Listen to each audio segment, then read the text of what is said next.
Greetings, everyone, and welcome to Community Chats. My name is Anthony Saracusa. I'm the Director of Community Engagement at the University of Mississippi, and I'm joined today by two special guests, one of whom is our co-interviewer and a man who typically works behind the scenes to make Community Chats possible, and that is Mr. Will Corley. He is one of our student staff members here in the Office of Community Engagement, and he is going to join me today as a co-interviewer. So Will, welcome to you and thank you for being here. For all those who join us regularly, you know this is an opportunity for us in the Office of Community Engagement to raise up the voices of people who are working hard to make a positive difference in our region. Do you want to be interviewed on Community Chats, or do you know somebody we should interview? Send us a note at engaged@olemiss.edu or contact us directly through Facebook. I always want to make sure to mention that this is a joint initiative with our friends over at LOFT, Lafayette Oxford Foundation for Tomorrow. Go check out their website. They profile an incredible array of nonprofit organizations and community partners who are doing incredible work across a range of issues to make a positive difference in our region. So go check out LOFT. And then finally, before we get into our program today, we have made Community Chats into a YouTube channel as well as a podcast. So you can find us on YouTube as well as on Spotify, and you can listen to us on both of those venues.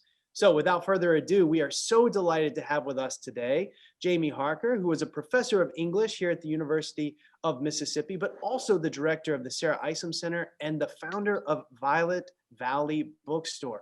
We are so lucky to have you, Jaime, in this region doing this work and to be on Community Chat. So welcome. Thank you. Glad to be here.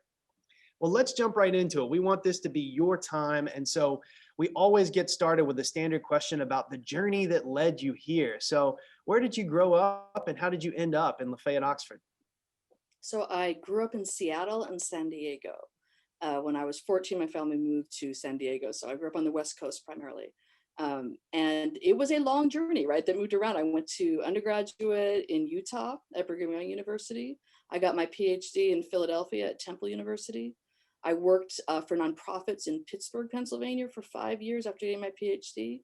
And then I got a job as an English professor at the University of Mississippi. And it was a dream job and it was so exciting. And I got this job and I said, I'm taking the leap. I'm going down there. And I had some friends who weren't totally sure why I was doing this and they wanted to ask me about it. But the truth was, when I came for my campus visits, something about Oxford just felt right to me. You know, I was sitting having lunch with graduate students at what used to be the Downtown Grill, which is now, I think, Bourrée, upstairs. And I was looking out at the square and I thought, hey, that's where Benji went the wrong way around the square at the end of The Sound and the Fury. Like, I had read that novel in my undergraduate and I never understood it. And I'm like, I get it now. Now I see. And it just kind of clicked. So for me, it was a great place to be an English professor, a great place to come. It's such a literary town. And I just really enjoyed it. So that leap of faith of coming down to take this job has turned into lots of wonderful opportunities. Wow, thank you. That's awesome, Jaime. Could you tell us just a little bit about how you came into the position you have at the Sarah Isom Center, and also share a little bit about Violet Valley Bookstore? We'd love to hear about that. Sure. Stop me if I go on too long. We'll see how this goes. I had always been interested in gender studies. I had a women's studies certificate with my PhD, so I had done cross-listed courses and served on the curriculum committee when I was here as a faculty member. In 2014, the director got a year-long fellowship and they needed an interim director. And the dean at the time said, hey, do you want to come in and do a year at the Isom Center? And I thought it sounded really fun. You know, I'm like, it's great. It's just a year. You know, I can see if I like it. It's a good chance to see things. And the associate director, Teresa Starkey, I had known when she had moved here with her husband and we had been in a writing group together. So I had some connections with that. So that's how I got started. It was supposed to be a one-year gig. This is a cautionary tale to those. Like 6 years later, I'm still doing this work. But it was a good kind of entry point to see how I liked it. And I found, even though I had worked for nonprofits and I worked for the Heinz Endowments in Pittsburgh, so I'd been on the grant making side, I'd worked for Carnegie Museums and for a national writing project site at the University of Pittsburgh. So I'd also been on the kind of nonprofit management side, which turned out to be super helpful. And they didn't teach me any of those things in my PhD program, I can tell you. We were learning a lot more about how to publish articles and how to run an organization. But even so, it was a really steep learning curve that first year. I enjoyed it and I loved it. And I loved the collaboration and the work. But it was very different from the kind of work you do as an academic, and trying to figure out how to negotiate and build all those relationships. But what really helped us, I think, that first year is we decided to meet with students who were in the gender studies program and ask them what they thought we should be doing. And one of the ideas was, why don't you try to bring John Waters to campus? And this is like a huge ask, like bring in one of the great, like, queer cultural icons of the United States and bring him to the university. We're like, let's try it. Why not? It's good we didn't know what it meant, because then we kind of just took the leap. So Teresa said, I knew a little research. I found out that she kept a PO box at a bookstore in Baltimore, and she wrote him a letter, literally printed it out, put it in an envelope and mailed it, saying, we would love to bring you in. And he wrote back. He sent her an email and he said, I'm doing this tour. It was a one-man show called This Filthy World. And if you know anything about John Waters, that was right up his alley, right? And he said, I'm going to be in New Orleans. If you can transport me from New Orleans to Oxford and then send me back to New York, I'll fit you in over the weekend. And he gave us a rate, which was much less than his normal rate. It was still a big rate for us to try to raise. So we thought, that's such a cool opportunity. Let's do it, right? We'll figure it out.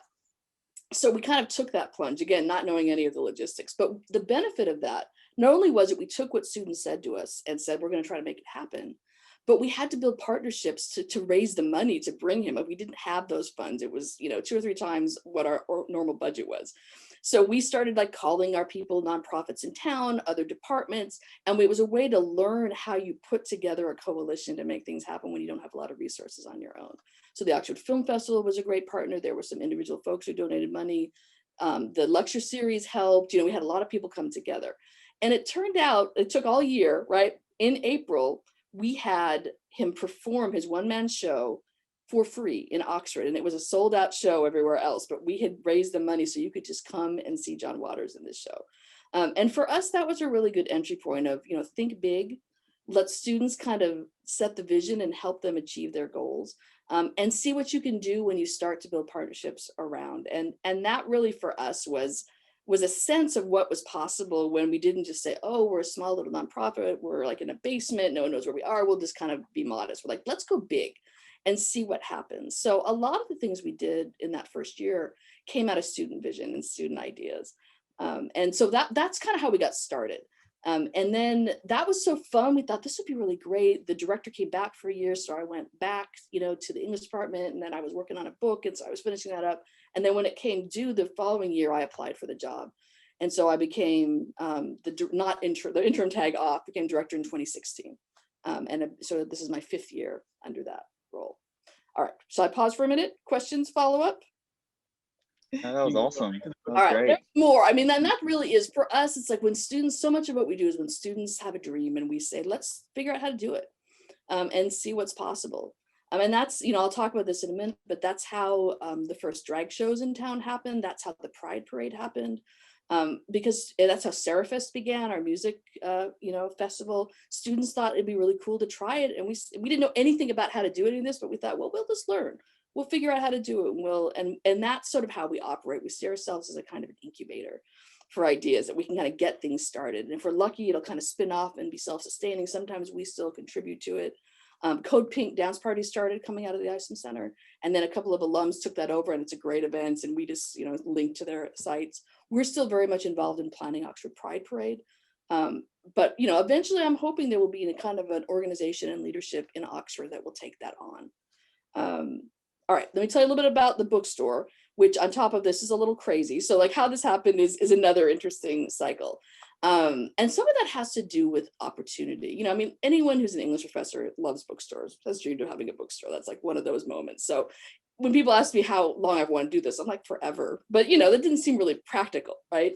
But there are a couple things that came together in a certain moment. One was that there was this, I live in Water Valley, which is about 17 miles south. And my wife is the chef at the BTC Old Fashioned Grocery, Dixie Grimes. So she's been on Main Street for, just about 10 years working there. And there's a teeny little storefront right next to that restaurant that's 10 feet wide and about 80 feet deep. It was originally an alley between 2 big buildings, literally. And then in the 1890s, they just put a roof on it. This is like the kind of evolution of these towns. It was originally a cigar shop. For decades, it was a barber shop. And so a lot of the old men in town still pop by and tell me they used to get their haircut there every 3 weeks. And there's still a pink sink in the back when they still had chairs. Then it was an art gallery. And there's a lot of interesting businesses in Water Valley, young women kind of doing startups because it's still kind of an affordable space to try things out. And then the artist who was there started doing quilting and literally didn't have enough room to lay out her quilts because it's only 10 feet wide. So she took another space on the next block. And there was this cool little storefront that was empty. And I was talking to Dixie and I said, that would be such a cool little bookstore. Like it's kind of like odd and quirky in its size. You could make little nooks there. It's small enough that it could be intimate, but you could still kind of have a run, because the hard thing about bookstores is the backstock and filling it, like how do you get that going? And so I said, just kind of a brainstorming, hey, just ask Coulter, who's the artist who was in that space, if she's ever thinking of doing something else, let me know, because I'd love to think about maybe doing a bookstore. So Dixie mentions it to Coulter, and Coulter says, oh, that's such a cool idea. Okay, let's do it. It's April now. It'll be available in November. And I said, wait, this was like a brainstorm. All of a sudden it was real and I had to think about it. I thought, this is a crazy thing to think about. Why am I doing this? I have this, I'm already a professor. I have this other job. Like it's got a lot going on. But it was such a cool space, such an affordable rent. And it was also at a time, this is not long after HB 1523 passed in Mississippi, which, is, people call it a religious freedom bill. It was seen very much at the time as kind of targeting queer people in Mississippi. And most queer people I knew in Mississippi very much felt like they were under attack because of that bill. And there was a question of would there be wholesale discrimination against them and what that message said. And so it felt to me like a time that it was really important to have a kind of queer affirming bookstore, right? That would kind of be a symbol of that. It was always going to have a range of books, but I really wanted it to be a explicitly queer and feminist bookstore. And it seemed like important to do that now rather than to wait till when it made more sense, like after retirement is really when it made more sense to do it. But I thought, now is when it needs to happen. So I planned and I talked to people and I thought, I'm just going to take the plunge. We'll kind of take a leap of faith and see what happens. And so I planned and I worked on it and did a lot of things about it. And things kind of came together in really cool ways. And here's a couple of examples. One is that the American Association of University Women in Oxford is a local organization, and they used to have an annual book sale on campus. And they had decided to stop doing it, for various reasons. And I knew people in that group, and I said, hey, what are you doing with the books you have left over? And they said, oh, do you want to take them? Because we have to pay storage right now. We'd love to get rid of them. So they gave me 2,000 volumes of books. And that really formed the core of setting up the bookstore. I had a friend who had graduated from Law, who did a lot of legal work for queer folks in the state, and he helped me set it up as a nonprofit. And then I had an AmeriCorps volunteer I knew through working at the Isom Center who was really interested in books, and they wanted to help. And they said, hey, I'd love to help out. And I said, well, maybe we could try a Kickstarter campaign to buy some new books, because we really need to kind of have a core of feminist and queer books. And being old, I don't have all that down. I'm like, I need some help doing this. So they said, sure, no problem, and set up a video and posted it. And it got this huge response. We met the goal in 4 days. It got a lot of excitement. And that let us kind of set up those books. So there were a lot of people who were really excited, folks in the queer community, but also folks who just liked having a diverse, inclusive space, a space to take their kids to, a space to kind of show support for the broader community. And so that's really how that got started. And it was this idea of like, I don't really have time to do this, but it's important. I'm going to try it. We'll see how it evolves, and maybe we can kind of keep it going. That's awesome. What an amazing story. I don't think I ever realized that the Sarah Isom Center was so involved in the Code Pink parties. Me and my friends always used to look forward to those when they were still going on. So that's awesome. I love that story. So I imagine that all this work can't be done by one person, obviously. So could you share with us a little bit about your team at the Sarah Isom Center, people who work alongside with you to get all this awesome work done? Absolutely. So, we joke that the three core people are, we call ourselves Earth, Wind, and Fire, right? This is sort of our moment. And I'm fire, obviously. I'm the one who gets in trouble, and they try to hand me in. So Teresa Starkey is the associate director, and she has a PhD in American Studies from Emory, has been here working, and really has spearheaded a lot of the kind of cultural outreach stuff. So she really oversees a lot of Sarah Fest, does a lot of the programming, has built the partnerships with folks on the square. In addition to teaching for our core kind of academic programs, because we also do gender studies classes and minors and all of that. And she has very much kind of spearheaded those relationships with multiple people, both on and off campus. Kevin Cozart is our operations coordinator. That means he does really everything, a little bit of everything, all the logistical stuff with the office, budget, but he also has really deep ties across campus and the community. Is very good at sort of figuring out how to get around bureaucratic barriers that can sometimes be really frustrating. Like how can we do what we need to do when sometimes systems are not always helpful, which, you know, anyone who's worked in especially big bureaucracies like higher ed knows that happens a lot. And he also has a master's from the School of Journalism in marketing. So he does our posters and promotions and website stuff and thinks about communication strategies. And so he really is able to kind of think about all those pieces. But beyond that, we have lots and lots of partners, people we know on campus, folks who teach cross-listed courses, organizations in town that work with us. So we can do a lot because we don't try to do it all ourselves.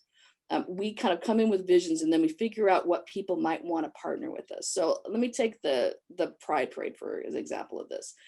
It started because one student, Matt Kessler, said, I think it'd be really, he's going to start Code Pink, by the way. So I can't take credit for the vision or how fun those are. That's all the young people who organize it. We just were the site that said, we'll help you organize how to do it. We'll send out posters and do all of that. So he started Code Pinks and he wanted to have a Pride Parade. And we were like, yeah, that's cool. Let's figure out how to do it. So he went, did the legwork, figured out how to apply for a permit. And then he showed up and said, I've got a date for 6 weeks away from now. Can we do this parade? And the whole office was like, whoa, okay, we got to figure out what to do. It was a whole like all hands on deck because, you know, we'd never done a parade before and there are a lot of logistics to do. And that was a moment when I was on sabbatical working on a book. So, you know, Kevin and Teresa will tease me that like they did actually all the work on that first Pride Parade. And I got to show up and drive Godiva, the drag queen, at the front of the parade and have all the fun. It's true, I had a lot of fun. They had a lot more headache. But that really was like that buildup. And at first it was a drag show the night before and a parade. And people really loved it. It got great response. I mean, it was one of those things that people said, you can't really do that in a little town in Mississippi. To which I said, well, why not? Like if people want to do it, let's find out what's possible. You can't let people tell you what's possible before you come in. Let's do it. And a lot of things are much more possible when you do them than if you let other people kind of put barriers and restrictions around it. That's what we found in our work.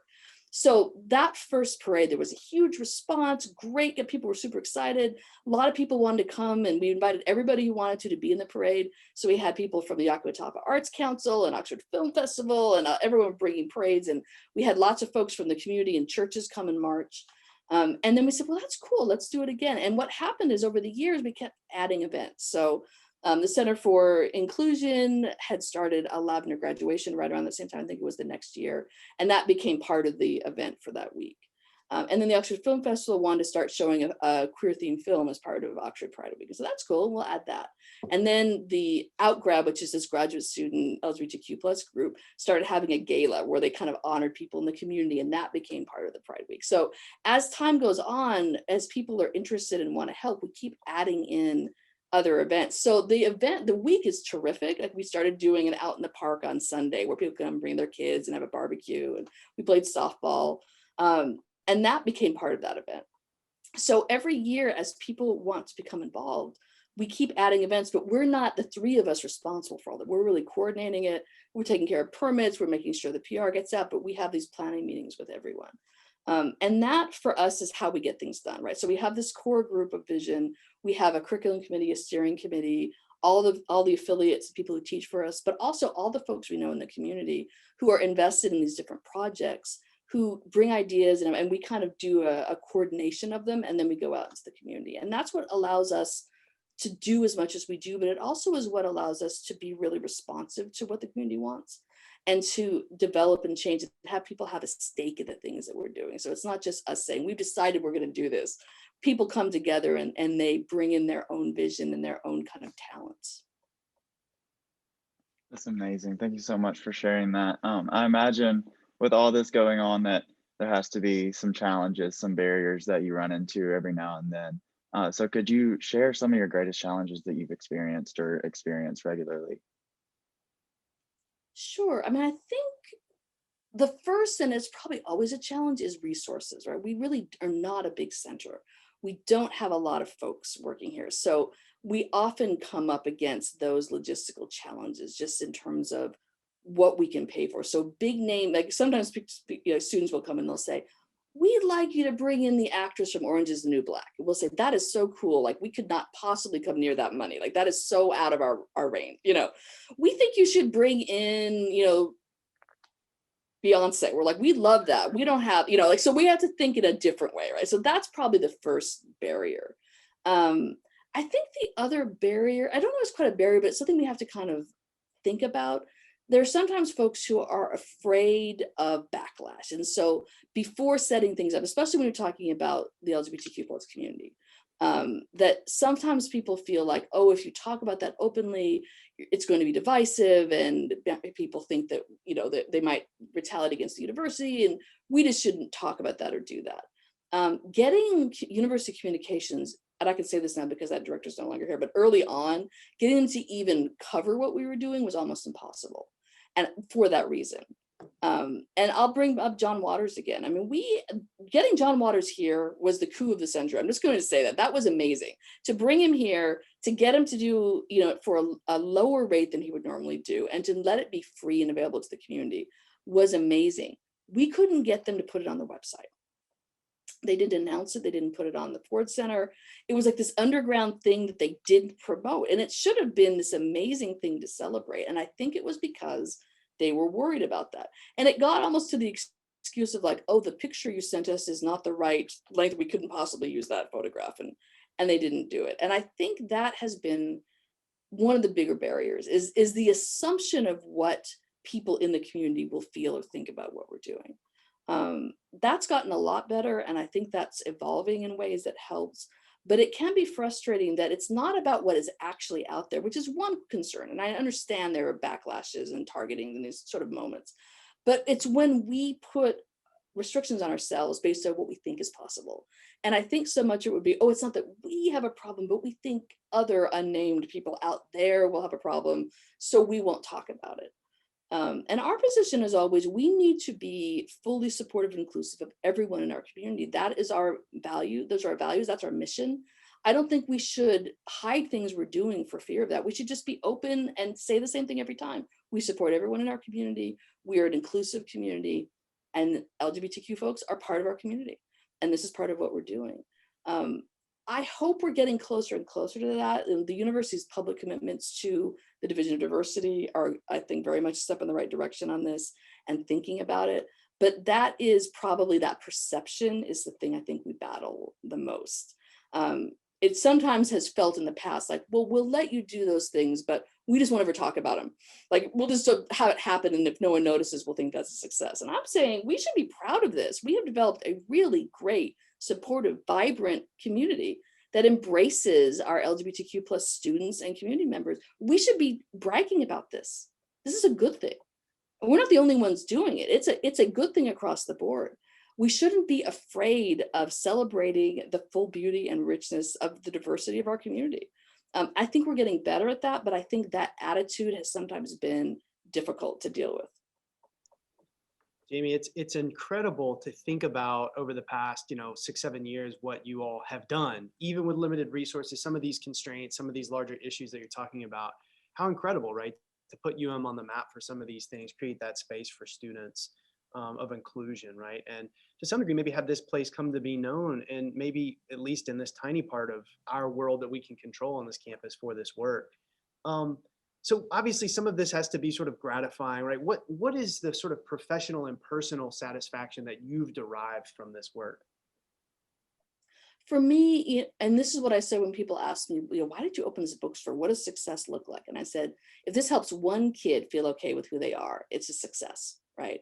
For me, it's that moment of seeing folks feel affirmed when they haven't before. And this, for me, it is personal, right? I was a queer kid in a very restrictive religious college where you could not say who you were or be open about who you were. You'd be literally expelled by it, right? Like, it was unspeakable. I never had a gender studies class growing up. I never could take a class about queer issues because that was not allowed. And my first years here, one of the first things I was hired to do was teach gay and lesbian literature. And what was great about that is that was one of the few places that publicly we even acknowledge the existence of queer people on this campus. So I got a lot of students in those classes. And they would always come and talk to me afterwards. And sometimes they were talking about coming out and their struggles and their fears about being cut off by their parents, and what it was going to look like. Was there a future for them?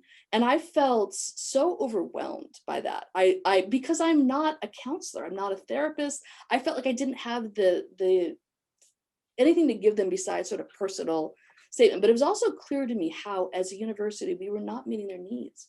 We were failing them in a really fundamental way. They kind of got through it the best way they could. If I happened to run into them, I would help whatever students I got.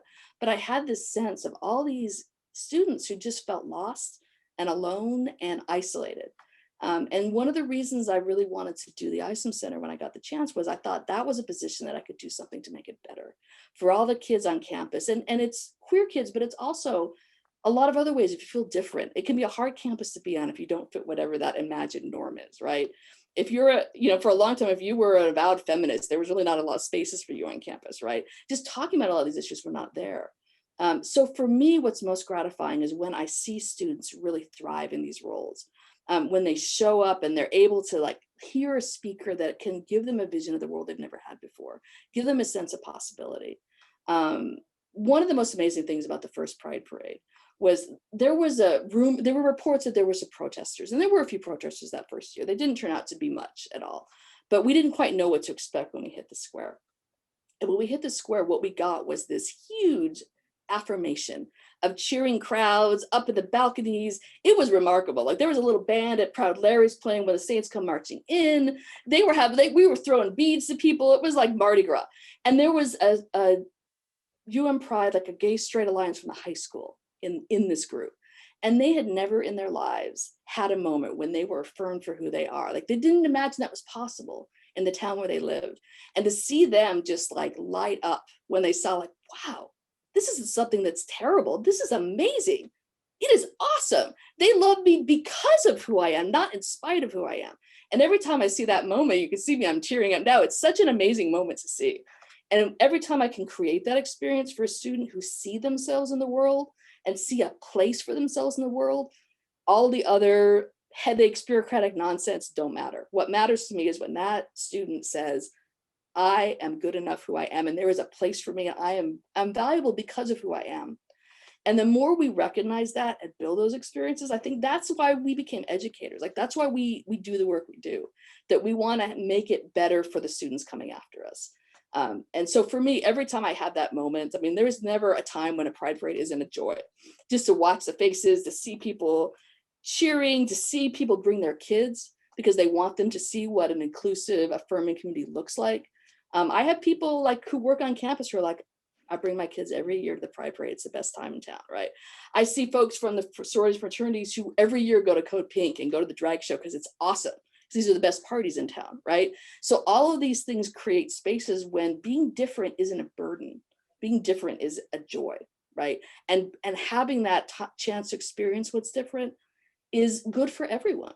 So that's what makes it worth it to me. And there are days when I come out of long bureaucratic meetings that I think, I've wasted my life. What's happening? Why am I doing this? That's when I remember why I'm doing it, right? When you have those chances to see a student in a classroom light up, right? Or somebody kind of understand that there's a bigger world than they'd imagined, right?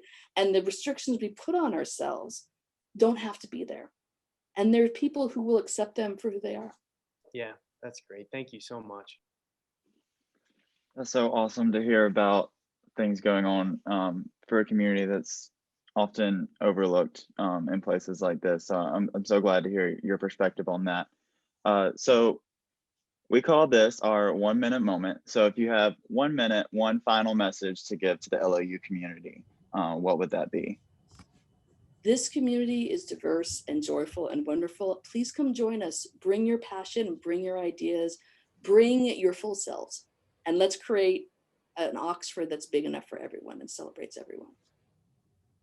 Jamie, Awesome. we are so lucky to have you on our campus, to have you doing this critical work with our students, our community members, and for the legacy you've already started to build through this work of inclusion and diversity in Oxford and on our campus. So thank you for that and for being on Community Chats today. It has been such a pleasure to hear your story. Thank you so much. It was great to talk with y'all.